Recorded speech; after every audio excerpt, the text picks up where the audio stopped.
well to this place. So since January of 2022, Vicki and I have been working on this project of restoring Vaucluse and the dependent buildings. And as I was busy working on the rocks over here where the cabin is, and that's what I'd like to be able to show you tonight, there's a light on in it and we can use our lights to go around to it. I would always ask myself the question, how did we get here? And what is the significance of this place and Spencer County? And what's become very clear is that this building we're in and this property is directly related to the Revolutionary War and the whole American experience of self-government. And it turns out that much of this county is in the same situation that we've come to learn through the efforts of America 250 group and the documents from the Historical Society and other documents that Vicki and I have been searching for as we've gone to Pennsylvania to look at the origins of this house and other references from the Filson Club and other documents that are historical in nature from the various county courthouses. So what we want to do is just spend a couple minutes talking about this place, how we got here, what's the significance, and I'll start it out and then turn it over to Vicki because she has been greatly involved in the details of what's going on. And our objective is to kind of bring an overview of how we see the history of this, get your input on that, and then really try to figure out what else do you know and how we can develop the organizing history of this place. It's not clear to me at this point that we even know the origin of Taylorsville exactly. Who was Taylor? And we know, however, a few things about that period because at the time Carlin was purchasing the land warrant that later turned over to Yoder, and then the Yoder family passed it down to us about 225 years later. And it turns out that the Glisson family is related to the Yoder family through his mother, who was Jacob Schenkel Yoder. He was named after his mother's maiden name, Schenkel. So the Glissons have a connection. We're not descendants, but we're connected. And then, of course, Vicki's family was very close with the Knox Brown family. And so that's the connection of our family to this family.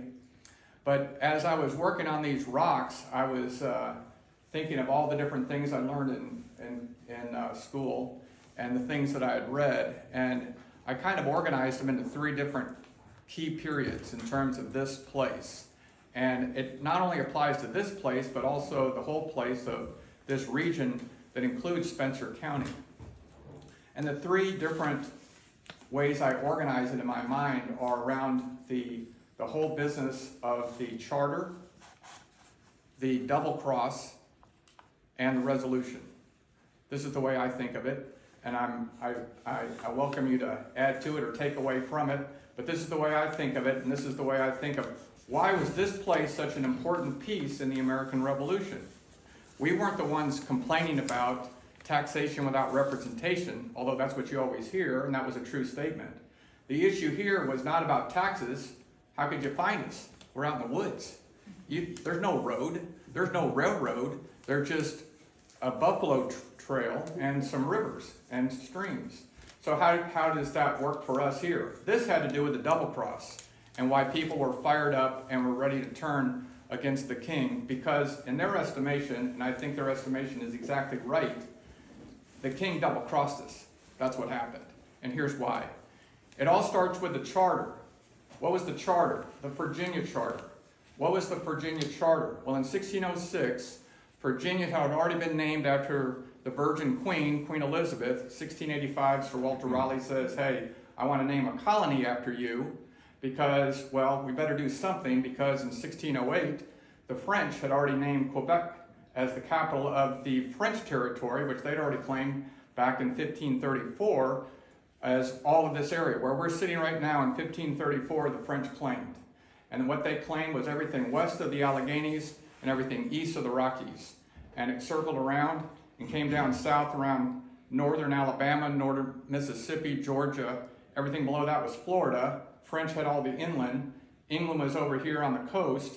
And the Dutch were up there in New York and the Hudson River area. But the French came in on the St. Lawrence Seaway. The Spanish had already claimed the west coast and Florida by 1513. So you have the Spanish first, then the French, then the French make a capital in Quebec City, and then the next year the English say, we got to rethink this. We need to make a colony that's belonging to England. So that they did, and they created the second Virginia Charter. The first one was in 1606 and was about, put a bunch of money together, let's go try to do something. 1609, they redid it, and it was based on what all the people in England believed and knew was the case. It was British law for over 400 years, and that was the Magna Carta. In 1215, the Magna Carta is established. King John was a terrible king. He was awful. And Stephen Wagner and the other noblemen come together and say, you know what? We have to own our own property. We can't put up with this king stuff running off and just running over us. We have to own property. The House of Lords happens and all this that you're all well aware of. So the established law of England is there are rights of the individual for self-determination of their property. The purpose of the king is to defend it. So have a good navy. We'll pay you taxes. You defend our property. That was the genius business model of the British Empire. And it's why it succeeded over the Spanish and the French, because everybody had a stake in it. Well, along comes the double cross. The double cross happens when the French and Indian War, because the French and Indian War happened because the Indians were already fighting, and the Shawnee and the Algonquin tribes had gone against the Iroquois. The Iroquois sided up with the British, and the others had sided up with the French. Most were on the side of the French. And what happened with that charter was that England claimed for the Commonwealth of Virginia all the land from the Atlantic to the other ocean. The other ocean belonged to Spain. They had no idea how far apart it is. Spain had already claimed it, but the King of England said, you know what, we're taking all that. Well, they name it, but they realize they don't really have it because the French were in the way in the middle. So the French and Indian War happens, and the Iroquois defeated the Shawnee. Well, the Shawnee were the Indians that were local around Ohio. They were long enemies of the Iroquois way before the Europeans showed up.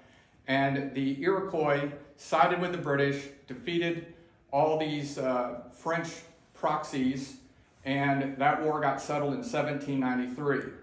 And when the English won, herein comes the double cross. The double cross is that the Virginians had been led to believe through their charter, which had been established in 1609, that they themselves had the right to divide up the land and govern the land, determine how it will be taxed, divided, who owns what, and it's all about purchases and everybody owns their property, consistent with the Magna Carta. Well, when 1763 happens, King George III of England says, you know what, I'm taking this all back. I'm buying this from the Iroquois.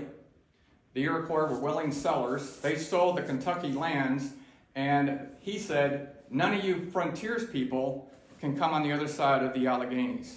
So whatever you all have done in the legislature doesn't count. Sorry. Well, that's a direct violation of the Magna Carta. And those were the fighting words. And that's why everybody here said, wait a minute, this is a huge double cross. We're going to war. And why did they say that? Because they had listened to their granddaddies tell about how they had to leave the old country. And if you were someone from Britain, you already been run out on a rail because you had a different religion than the king. And they were all fighting over the king of the church and the pope of the church, and who's on first and who's on second, and they had enough of it, and they were on the outs. And if you were on the outs with the king, you never were going to be anybody. So off they go. Meanwhile, those of French and German descent, if you were a French speaker or a German speaker, you'd already been hiding out in Switzerland because you'd been run out on a rail by the Edict of Nantes being reversed by King, the Bourbon King, Louis XIV. Louis XIV reverses the Edict of Nantes, so now if you're not on the in with his religion, you're going to be confiscated and lose your life. So all these Protestants leave. Well, the grandfather of this builder, Johannes Yoder, he was one run out, and he led the family over to Pennsylvania. And like everybody else that came, they came down from Philadelphia and went through the southern part of Pennsylvania into the Shenandoah Valley, came down to the Cumberland Gap, and came through the Buffalo Trail called the Wilderness Road. And here they're hearing about some guy in England telling you that the whole deal from the Magna Carta to the Charter in '69 doesn't count anymore.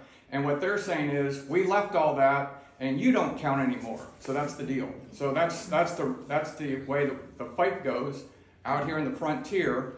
And the English had hired the Shawnee, who had been the losers to the Iroquois, to come down and capture and bring back to Detroit, where the governor was for the English, as a capture, or bring back their scalp, and we'll pay you one buckskin. And that's what put the Shawnee Indians at odds with the frontiersmen who were coming down here. They didn't live here. This was the hunting ground, but it had been sold to the English through Virginia in 1763, and the Shawnee had no claim because they had lost, and they had sided with the French. So that's how that was settled. So the double cross, it was a big deal with that Treaty of Fort Stanwix that happened in 1768. There was a skirmish in '69, and it was a prelude to the Revolutionary War that happened then in the events leading up to 1776. What happens here then, the resolution, is that in 1773 through 75, you have early explorers coming in that included people that, descendants of whom you met just the other day. Mr. Carlin, for example, his forefather, Thomas Carlin, was one of the ones that was coming in with John Floyd. He was in a different company with Daniel Boone. The man in whose house you're sitting right now, he grew up in the farm next to Daniel Boone. So Daniel Boone was from Pennsylvania, Berks County, Pennsylvania. His family fled England over certain issues, and Johannes Yoder fled over similar issues, but different, but all the same idea: the king's after us, and we got to get out of here. And they became successful farmers, lived right next door, and Daniel Boone went his way, got hitched up with Judge Henderson, and in 1775, Judge Henderson bought Kentucky from the Cherokee through the money that came much out of New York and the Transylvania Company. The Transylvania Company was recognizing the Cherokee's claim on this as a hunting ground, but this is more down in southeast Kentucky, not right here. This was more Iroquois territory for hunting grounds, but they all used the same Buffalo Trail. So it turned out that because the other deal was sooner in time, 1609 to 1763, all the colonists recognized that lineage. So if you didn't have your claim set up in Williamsburg, Virginia, it didn't count. That's why Daniel Boone left with nothing except a bunch of scars. So the resolution led to different individuals who listened to the people in Virginia, the legislators, saying, you know, we're not listening to the king. We need to raise money for the Continental Army. And the way we're going to do it is we're going to continue to sell land, and in this case, land warrants for the real estate that's over here in this new place called Kentucky. And the way they arranged that was through Virginia law that they passed in 1780. George Washington and the Continental Congress had just put together the Army Corps of Engineers just before that, and the idea was that the folks would be able to come out and survey and make land warrants, and Virginia then could raise money from speculators to pay the soldiers to fight the British. And cleverly enough, that would also then incentivize all the investors. Whose side are you on? Well, you really know what someone believes when you know where they put their money. Talk is cheap, but money's real, and when you put your money here, it means that's what you believe. It doesn't matter what you say. That's what you believe, because you put your money there. And so that was the motivation of all these individuals on the East Coast and the colonies saying, look, 1780, the war's not over. It's not clear that the colonies are going to win, but I'm willing to bet on it. So we know about the fella that was named Shepherdsville. He bought a bunch of warrants. It doesn't mean he owned the land, but he had the right to develop the land. He bought those in 1780. We also know there's a fella that was named Flynn, F-L-Y-N, who bought warrants. Same time, I don't know if he was working with Shepherd. This is a question we need to know. But the idea is they bought that in 1780 that then allowed other individuals to come along later, and the later it did. In 1783, when the Paris Peace Treaty is signed, the war is over, and the United States wins against England.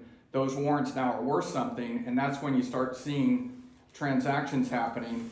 So we have a land warrant, 1784, that happens on this property, and it's a warrant that then becomes perfected as a deed with a survey in 1791, and then the deed being granted in 1793. And then it was sold to Jacob Yoder in 1801, and then it was sold to us in 2022, right? So anyway, it's hard to keep all these dates straight. But the idea is that these things got resolved, and what we know about this whole area is everything was under a land warrant here pretty much. And the whole thing is, how do you get your property back to that 1783, 84, 85 period? And whatever information you have on that, that's what I would think would be a very useful thing to all of us here. And I wanted to turn it over to Vicki to bring you up to speed on all the things that happened around this with the work that she's been up to. And I know Terry and Bonnie and others have been working on with Robbie. So Vicki? Thanks. As Sean said, whenever we first got the property and the house, and we were trying to do some research on what are the origins of this land, and what we found out is that everyone would tell us, well, this was part of Peter Shepard's warrants. And so what we know about Peter Shepard, as Sean said, is that he owned a lot of grist mills up around Bucks County, Pennsylvania. He was a very, very wealthy man. He sold those grist mills, and he took a lot of that money and he invested in warrants. So he really bet. He took a huge risk, but he bet that the Americans, that the colonists would win.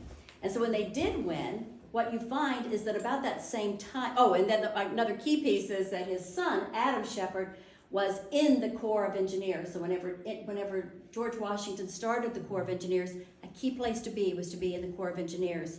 So you've got Peter Shepard owning all of these warrants. He sits in Bucks County. His son is now in the Corps of Engineers, and his son comes out here and he's starting to survey. And so everyone kept telling us, oh, well, all of this area in here is part of the Peter Shepard warrants. And so I sort of took that for face value, and then I kept looking, and I really went down this rabbit hole where I was thinking, there must have been a station here. There must have been a fort here. Wasn't there any in the confines of what would have been Spencer County? Didn't we have, a station? And I made all of these calls. I talked to all these folks. I did all this research. The only thing I could find was Kinchlow Station, which is over at Nelson County in that area. And apparently, a number of years ago, there was a debate about whether Kinchlow Station was actually in Spencer County or Nelson County. And somewhere or another, Spencer County kind of gave up.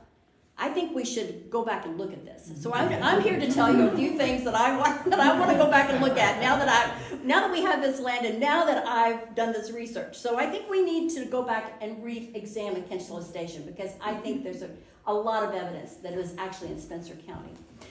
The other thing that I kept seeing when I was doing this research is that someone would talk about these, like Gilson and some of the folks that have done early Kentucky history. They'd say, well, there might have been a place called Flynn Station in Spencer County. And I thought, and I couldn't find anything about Flynn. So bless Jake, whenever Don Carlin sends us the original deed, and it's right over there on that tea table over there. And so please, it's a copy of it. I want you to I put a few things out for you to look at. But what you see is that you've got, it wasn't Shepard that had the land warrant for here. It apparently was Peter Flynn. So that was very different than what I had been told and what I had sort of assumed, and everybody was saying, oh, it's all, this is all Shepard property. There's no doubt, Shepard had a lot of property. He had about 17,000 acres. And he owned property out in the Elk Creek area, he owned some toward Nelson County, he owned property in this area. But what we found out is that the warrant, whenever you read the deed that actually came to Thomas Carlin and Thomas Carlin to Jacob Yoder, that warrant is very clear that Peter Flynn had the warrant. The importance of that is that they keep talking about the Flynn settlement. And then you find out that Thomas Carlin sold the acreage to Richard Taylor, and that it also included the Flynn warrant. And so so I thought, this is amazing. You know, all these towns know their history. I don't think we know our history very well. And so one of the things that I hope that we can get done is that find out what stations did we have here, because there's a real sense of pride in a county when you know what your stations are. What were the earliest settlers here? I kept thinking, how did they get from Painted Stone Station in Shelby County over to Bullet Station where the salt was? And whenever they were being attacked by the Indians, they must have gone down and eventually down Brashears Creek over to Salt River. But I think there were a number of stations. I think there were at least 2 stations here that had the very earliest settlers. So I really want us to look at that piece. I also want us to look at the Peter Flynn piece. And Mr. Carlin, Don Carlin, who is a descendant of Thomas Carlin that had this property, he thinks he has some of those key pieces, some documents that will show us who Peter Flynn was. And so from what I've been able to kind of figure out, I think he was a speculator like Shepard. I think he had warrants, and so he got his warrant. He actually sold those warrants then originally to Thomas Carlin, and Thomas Carlin is a fascinating guy. I mean, Thomas Carlin, whenever you start looking at him, he was one of the earliest folks to come into Kentucky. He was, as Sean mentioned, he was actually in John Floyd's survey team. And some of these people just keep coming and weaving in and out, and it's just amazing. So Thomas Carlin was surveying under John Floyd, and John Floyd was related to William Preston. And William Preston was a very astute businessman back in Virginia. And he had all this land, and he was speculating, and he was sending John Floyd out here to survey and to make sure that he knew what kind of land he had. And he then employed Thomas Carlin. And so you had both Daniel Boone and the Transylvania Company and Richard Henderson out here, but they were competing with the likes of William Preston and others. William Preston, actually, when he was the uncle of John Brown. And there is a connection to this house, because John Brown was the son of a fellow that started what would eventually become Washington and Lee University. But they were, at the time, didn't have a lot of money. John Brown was struggling, and he was trying to go to Princeton. Then he went to William and Mary. He eventually did finally get through law school, or what was law school then, studied under Thomas Jefferson. And John Floyd sends the message back through his uncle, William Preston, and he said, or through William Preston, he said, you need to tell John Brown he needs to get out here to Kentucky. There is all of this land. We've got to get these deeds perfected. He needs to quit studying under Thomas Jefferson and get to Kentucky, which he did. And as you know, he was a founding father, one of our founding fathers. He he moved to Danville originally, but then came on into Frankfort. Thomas Jefferson helped him design his home, and that became Liberty Hall. And Mary Yoder, the second daughter of Jacob Yoder, married Mason Brown, the son of John Brown. And I think about that girl. I think, here she is out here in the middle of nowhere.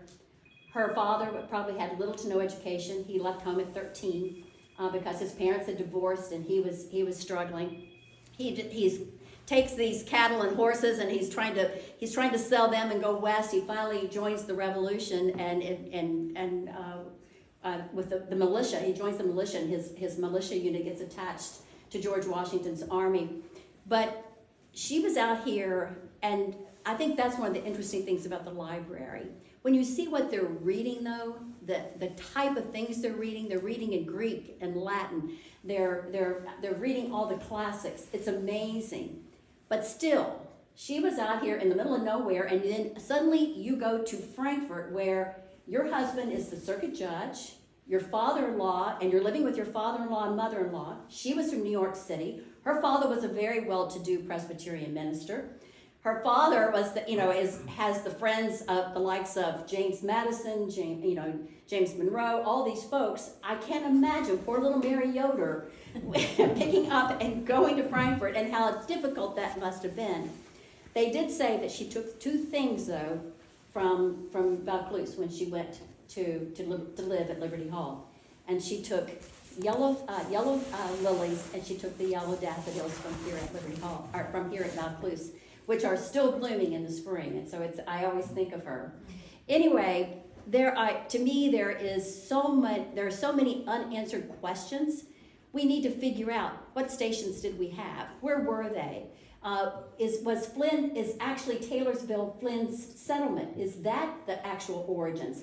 Not Richard Taylor, and he took 60 acres and went to Shelbyville and said, let's get this approved. It actually started, I think, with the Flynn settlement that then became Taylorsville after Richard Taylor bought the land.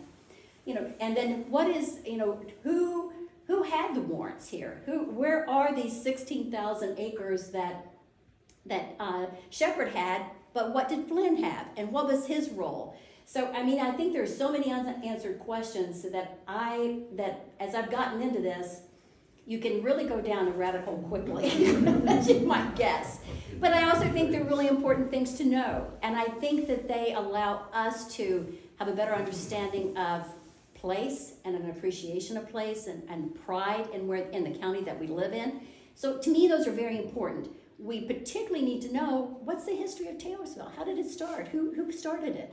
And because if you know those kinds of things, particularly as we're heading into the 250th anniversary, of the signing of the Declaration of Independence, how much more pride can we have but the wonderful folks that came in here, what they did to be able to perfect their deeds, and have that kind of pride of place. So I'm hoping that as we kind of take this journey together, head toward the America 250 and the 250th anniversary, that we will continue to look at these issues, work on them. Our little committee it's small but mighty. We only started out with 2 or 3 Revolutionary War soldiers. We're now up to 61. 61. It's amazing. All these cemeteries that have been, identified now, where you've got Revolutionary War soldiers, and as Terry says, we're going to move on to Civil War next. So this is going to go on and on. But I think it's very important for our county and to have a deeper sense of pride in where we came from, because we've got some really magnificent folks that were here, and their roles are just amazing. When you think about the inventor of the flatboat, the first person to go down the Ohio and the Mississippi and make a successful commercial venture down the Ohio and the Mississippi. Whenever you think about how this one person, how he impacted our country, it meant that you could now move goods, because when you were in Kentucky, you couldn't go across the mountain and sell anything. We were stuck out here. And all these different countries, Britain and France, were trying to keep us from using the rivers. He figured out how you could take that flatboat, put all this whiskey on it and other stuff, and make a successful trip down the river. Importantly, too, it allowed families to be able to settle west, because they would put like a little cabin on the top of the flatboat. They might have a little fireplace in there or something, but you put your cow and your horse, and you loaded the whole family up, and you head down the river. Even Lincoln talked about how fascinating it was to take a flatboat to New Orleans. So what this guy did, this is just one little person in Spencer County, but what he did and what a legacy he has. What a legacy he has. We should be so proud. So, thank you. What else do you want to say? So, Vicki, maybe share with everyone, this room that you're in, this was the men's parlor, as the way it was described in this is with the Park Service, the way Ms. Brown filled out the papers. This was the men's parlor. Yeah. And we do have the application for the National Register. I just thought folks might like to see it. It's very interesting. This house was one of the first to be placed on the National Register. They did this in sort of an order of importance. And so this house was one of the first to be placed on the National Register. And to Mrs. Brown's credit, they did a magnificent job, and they have pictures of what all the dependencies looked like back in 1776. So the rug that your feet are on is a rug from New Orleans that Jacob Yoder brought back. Yeah. The, Fell in love with this rug. It's got a lot of holes in it. Yes. The furniture you're sitting on is from Liberty Hall and also Blue Wing 1. Blue Wing 1 was the first luxury steamboat. Blue Wing 2 is the Civil War one that went back and forth, but 1 was already decommissioned by then. The chandeliers in the room are from the Blue Wing. So the family stayed connected to the river and got into the steamboat thing. They made money, lost money. They tried to figure that out. There's a lot of things going on with that, but some of the things in the house came from Liberty Hall and that ship. And then, And I'll go just ahead. add that the reason that is in the house is that I think most folks don't realize, but Jacob and Mary Moss Yoder had 2 daughters. Eliza was the oldest, and she married David Poignant, that we all call it Pointer around here, but David Poignant. And they had children, but the only child that really lived to for any length of time was Yoder Poignant, that everybody, the Yoder Poignant School and all of that. And then he was, the story that the family tells is that Yoder, it looks, best I can tell, I think Yoder kind of lived on his laurels, and he sold a lot of property off, and he was just having he was a good time Joe, he was, and so he goes to live in the Spencer house in Taylorsville. He gets hit by the train there and is killed. Some of the family indicated that probably, so whenever he's killed, he has no issue. He had never married. He had no issue. So then they wanted the farm to stay, and his parents had both passed away, Eliza and David Poignant. And so then that meant then Mary Yoder, who had gone to live at Liberty Hall and had married Mason Brown, she had 6 children with Mason. And so then they convinced her son, Knox Sr., to leave Blue Wing Landing up and along the Kentucky River, and to come down to Vaucluse and to live. And so it actually, Mary Jane and Joe that we bought the house from, that is directly from John Brown, one of the founding fathers of our country, first senator, and their son Mason and Mary, and so Knox Sr. was a direct descendant. So the folks we bought it from, the folks that were here, for most of the people that we knew, they were direct descendants of of John Brown and Marietta Brown. It's amazing. And, and who they knew. When you start getting into this, it's like because Knox Brown Sr.'s wife was a direct descendant of Green Clay, and Green Clay's portrait and his wife's portrait hung in this house. And she was a direct descendant of the Governor Crittenden. She's, it's just amazing the background and the lineage that they had. And yet they were very quiet, kind of unassuming folks, I think, but they had a magnificent lineage. It was like a who's who in Kentucky. So tell me, Jacob Yoder bought the house in 1801. Mm-hmm. And No, then From Thomas. no. He bought the property. So the way this works. Oh yes, I'm sorry, not the Okay. house. So the way this works is that 1784 date, you got the 1609. That's the whole contract. You got the double cross in 1763, but then the whole thing happens in 1780 when Virginia, as the Commonwealth, says we're selling land warrants to raise money. When that happens, land warrants got sold probably to Flynn and to Shepherd and to others. That 17,000 or 16,000 acres would be about 25 square miles, but it's around Shepherdsville and comes into this county, but it doesn't appear to be right here. This was Flynn because of the deed that we have. It goes back to that 1780 period. Nothing could be sold before 1780 because Virginia enacted the law in September of 79. It became effective in 1780. So in 1780, all of a sudden, land warrants are sold. And then when the war is over and the Paris Peace Treaty is signed in 1783, that's why you don't see any movement on the land warrants until now it's officially over between the British and the Americans. Of course, it turned out it wasn't until 1812. But it was officially over for Virginia to be able to sell these warrants, and they'd be worth more money, because now if you have a land warrant, you can sell a segment of the land warrant to someone who wanted to perfect a deed.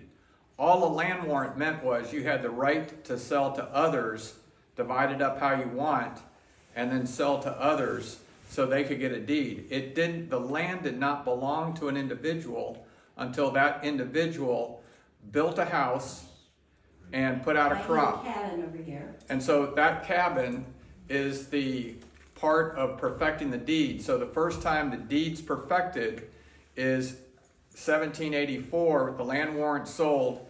It's sometime between 1784 and 1791, because 1791, they've already issued the survey. So they've got the crop, they've got the cabin. So I don't know the date of the cabin. I imagine a few rocks got moved around in 84, 85. And I'm happy to take anyone who wants to go out with me to the cabin. It's what I've been working on for the last couple of years. And I can tell you it takes a long time to move a bunch of rocks around. But the issue is there were 8 Carlin boys, plus the girls, and Thomas Carlin, and they were Irish, and some Irish people have it in their genes to know how to lay rocks. And they did that, and they did the spring house. And I think they got started on the summer kitchen. But this brick structure, this was then built by Jacob Yoder in 1801. So 1801 to 3. The space underneath where we're sitting and standing is a full basement with a clay floor, but all the clay that was dug out of here was kilned right here on the property and made the bricks here. And the way the basement is structured, the foundation of the main part of the house, it's all stone all the way around, and it's got 2 large brick walls that hold up this wall and the other wall. So it's just 3 rooms under there, and it's exactly the footprint of this room, that foyer, and the women's parlor. And it's separated by 2 brick walls that are so thick. And the external is the rock, the top is the tulip poplar. And Sean's Floor. gonna make it his man cave. Yeah, The new man parlor. yeah, that's right. Go So down and anyway, read a that's, Berber or something, yeah. and everything. it'd be real good with the right lights and everything down there. But, Are y'all planning to live here at some point? well, we're living here right now. You are living. No, not really. We're alive when we're here. So right now, what our plan is to restore the building. So I learned I knew the 3 words, but I didn't really know what they meant legally. So the word restoration, when it comes to architectural law, restoration, reconstruction, and preservation. So they're similar, but they're not the same. So a restoration is where you're trying to take whatever it was, use all the materials that are original, and restore what you don't have. So these windows are restorations. This house is a restoration.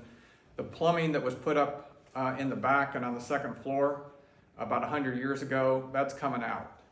So the house is a restoration, but I really do enjoy plumbing. So we have approval from the history folks. The Heritage Council. Yeah, the Heritage We're Counter working and with the the, Heritage Council. and the Park Service to do what's called a hyphen room. That's a term I just learned about a year ago, where you connect a summer kitchen to the old structure, and so I got to restore the rock building, which is the summer kitchen. So we'll leave that alone as much as possible, but then reconstruct the rest of it the way it was. We have some pictures. The cabin, the chimney is a reconstruction or a restoration where it's the original everything and repaired. The cabin itself is a reconstruction, so it looks exactly like it did. It's on the exact footprint, but there was nothing to restore. It was all gone. So they said you can do whatever you want with it, but I reconstructed exactly on the footprint. And then the height and everything is the same. Even Restore the chimney though. yeah, the chimney's a restoration, and the building is a reconstruction on the same exact footprint with all the pictures that we had, with the measurements that we made based on the size of the chimney and the size of the doorway. In this other room that we've got kind of blocked off, that will have some other event. It's still under construction, but that's the library that was not really a library, but that would fall under the category of a preservation. So we didn't do anything to the walls. These are the horsehair, plaster walls over brick. But in there, that's all they consider that with the Park Service to be furniture. Now it looks built in, and it is, but we didn't really attach it and drill holes in the walls. We attached it just to some wood. So I mean, it's in there. It's not moving, but it's top to bottom, and that would be a preservation project to preserve the books. All those books in there are the books of the house that they really have no street value, but they have a lot of historical value for this property and the story, because you can tell everything about a person by the books that they're reading and what they spent their money on. So when someone spends their money on something, and books cost a lot back then, that's what they believed in. They thought it was important to have it. So we're preserving all that, and Those books were all up on the third floor, up in the attic. yeah, they were in the attic. And they were in terrible shape. So Vicki and Robbie spent a whole year cleaning these books, and then I had my man Stuart work. He's a wood guy, and he's the one that's done the restoration work with the wood. I'm the rock guy, and Stuart was the wood guy. And the public or the Park Service, they place a high value in an old house to put in central air and heat, because it has to do with preservation. You see what I mean? So that's so preserving it. So water's not a part of preservation, but closing off the windows. If you're going to do something to a window, you can only add the storm window on the inside. There's all kinds of rules about it. They like you to put in the security, which we've done. We've got electricity, but we've tried to hide it. We're not going to do anything to this. This is part of the history of the house. But the electricity is a key part of preservation, even though it doesn't fit with restoration. So it's a constant tension between those three terms, and that's what we've been busy trying to work through. Well, and as Sean said, when we brought the books down, we actually, after cleaning them, we actually went through and looked at each book and sorted it based upon whose name was in the book. And most of the books had a name and are a book plate. And so what you'll see in there is that we've been able to arrange, starting with the oldest all the way to the last one is Mary Jane and Joe. We have been able to separate them and say, this belonged to John Mason Brown, this belonged to Margaretta Brown, this belonged to John Brown. So we've been able to segregate them, and you do learn a lot about a person whenever you see the books they read, and you start putting it together, and you see that you really feel like you have a connection with that person. Do you go back to the Yoders at Yes. that farm? Yeah, it goes up. There's just a few that Jacob and Mary had, and then Eliza's got a lot of the books in there. I think they were very proud. I mean, these books probably cost a lot of money, so they put their name in there. They had book plates. They're beautiful. And so I'll just say this too, that whenever we bought the farm and the house and so forth, then we were at the closing, and Mary Jane and Joe said, well, I guess we need to give you a key to the house. And I said, oh yeah, okay. And so she handed me this. And I thought, I laughed, and then she goes, oh no, I'm serious, that's the key to the house. And so this is the key to the house, and so it's the only thing that will open the front door. And there's a picture of the lock on the front door. Oh, there it is right there, you can see it. This is an article that appeared in the Courier Journal magazine in 1952, and it shows the Hereford cattle that they had in the house. It also shows in what great shape this house was in. And it also talks a lot. Here's a picture of the cabin before the country fell into it. Jacob Yoder put 6 pecan trees out the back here. And when we bought it, there was only 1 pecan tree left. It finally fell about 2 months ago when we had a storm. And I can tell you from all of the boxes and the trunks and all the stuff that I've gone through, there must have been 1,000,000 pecan hulls in this, because these little mice, and they had hands of tobacco. They would put hands of tobacco in trunks, and I would open up the trunk and I go, oh my God. You know, and it was just like the rats and the mice and all this stuff had been in there and eaten, and they had hauled in all of these pecans. But anyway, the last pecan tree finally went. The last thing that also the piano, you want to talk about the piano for just a minute, Sean? So this is a Because Myers, the family left a lot of furniture here. this is a Myers piano that company's not in business anymore, but their claim to fame was a metal piece that kept it in tune that all the subsequent pianos use. So Steinway. They were big competitors. So to anyway, Steinway. that piece was purchased by the family after 1851. And what had happened was there was a show going on that came to Louisville, and it was through New York, and it was P.T. Barnum, and he had hired a singer. They made a movie about it, this Jenny Lind. And Jenny Lind was a good singer. There's no recordings of her because it's before recordings. But that was the story, that she was the best singer in Europe, and he heard about her and put her on tour. And he had a whole bunch of other folks on the tour with him. None paid as much as her, but one of the individuals that was on the tour was a new songwriter. And that was a fellow that was living down in Bardstown at a judge's house, Judge Rowan, and he wrote a tune. Stephen. Yeah, it was Stephen. Cousin And Stephen. Stephen Foster wrote a tune, and the tune's kind of famous now in these parts. And it was first sung when Jenny Lind sang it in Louisville in 1851 at the show. Being accompanied with this. And this was the piano that accompanied it. was purchased to accompany Jenny Lind So- when she was doing her concert. So my old Kentucky home was performed for the first time on this piano. Oh, wow. I want to tell you, Bonnie and I were invited to Mary Jane's wedding. Mr. Knox Brown had her when he was, I think my dad said he was 62. And so they had the wedding down at the Baptist church. And he had had a stroke, and his left side of his face was drooping, and he was totally bald. And I think he was 84 at the time. And then we were invited out to the reception, and when he turned, and when he gave Mary Jane away, he turned and just broke down. I've never cried at a wedding, except at that wedding. It was, I can remember that.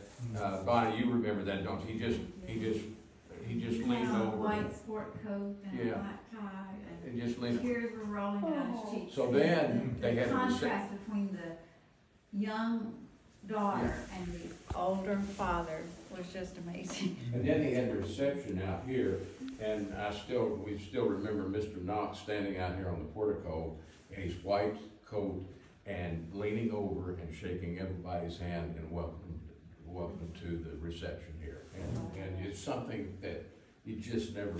Well, and I've heard about this reception for years, about how wonderful it was and how special it was. And my grandmother, I love recipes, particularly recipes that are handed down in families. So my grandmother kept saying, oh, this lemon icebox pie that Christine Stone makes.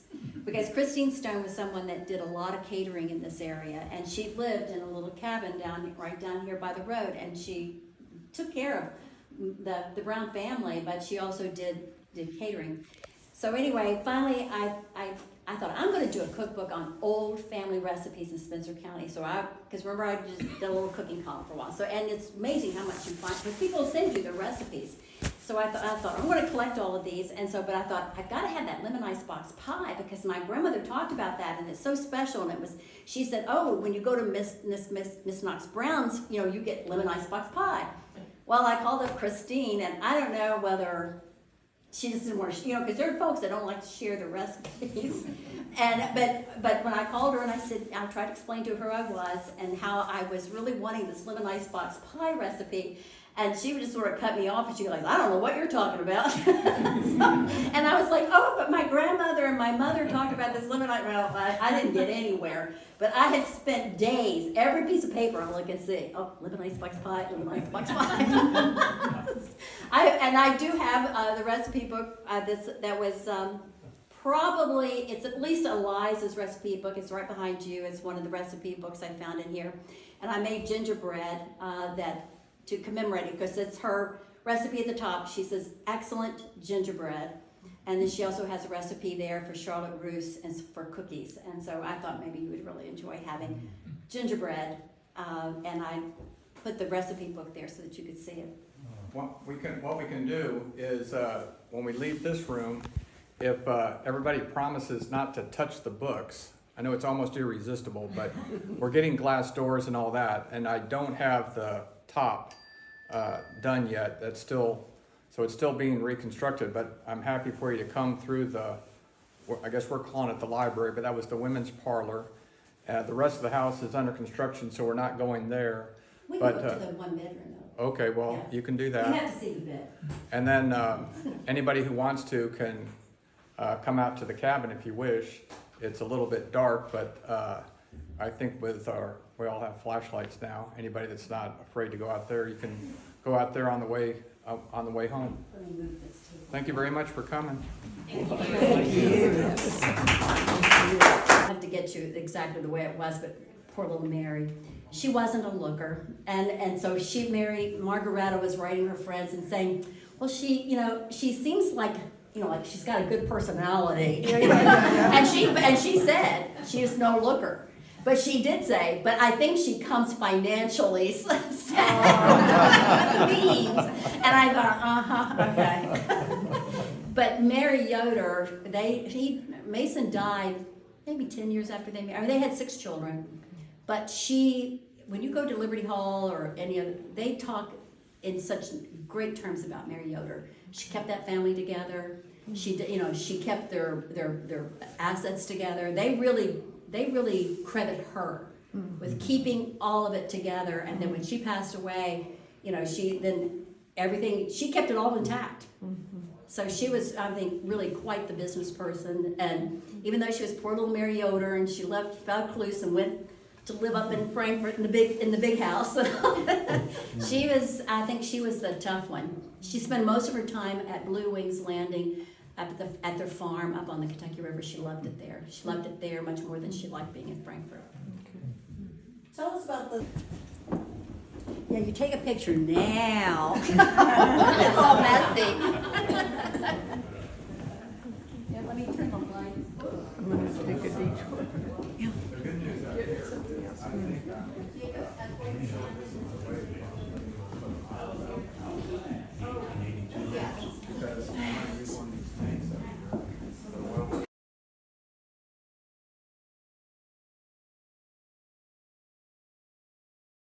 Was the trash from all years, like, Yeah. 100 years worth of trash or 200 years worth of trash? Well, or they had pulled things out, and documents and letters, and it was just scattered everywhere, and, it was just, yeah. But, and up there, those are all quilts, old quilts. And one of the quilts is the quilt that you saw in the 1952 article that Mrs. Brown was holding a quilt, and she was in this bedroom. And so we'll probably show that at the America 250 next July 4th. I think we're going to get it. The Filson Club has come out to look at it, and they're bringing somebody else that knows more about textiles. But all these quilts, see that box under there? Those, I don't know where they got these things, but they were here, they were up in the attic, and you would open it up, and it was correct. But they had the hands of tobacco were almost perfectly fine. The rest of it was a Creatures didn't want to eat that. All the books that you found? Doesn't your bed look like this, baby? Doesn't your bed look like this? Don't you get, don't you crawl up about, 3 feet to get in bed? Yeah, the steps are to get in the bed. How tall or how deep are the? Well, we've got a couple of mattresses, right. well, and mattresses Oh. on here, but it's tall.